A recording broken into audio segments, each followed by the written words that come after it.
ज्येष्ठ खगोलशास्त्रज्ञ आणि लेखक डॉक्टर जयंत नारळीकर यांचे वयाच्या 87व्या वर्षी पुण्यात राहत्या घरी निधन झाले आहे.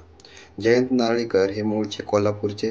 त्यांचे वडील विष्णू नारळीकर हे वाराणसी येथील हिंदू विद्यापीठात गणित शाखेचे प्रमुख होते.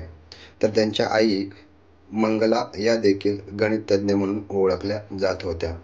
जयंत नारळीकर यांना खगोलशास्त्रात विशेष रस असायचा.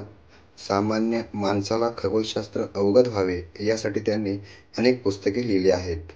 अंतराळातील भस्मासूर, अंतराळातील स्फोट, अभयारण्य, चला जाऊ अवकाश सफरीला, टाइम मशीनची किमया ही त्यांची विज्ञानविषयक पुस्तकं विशेष गाजलेली आहेत.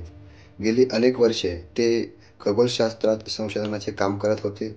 पद्मभूषण, पद्मविभूषण, महाराष्ट्र भूषण अशा अनेक पुरस्कारांनी त्यांना वेळोवेळी गौरवण्यात आलेले आहे.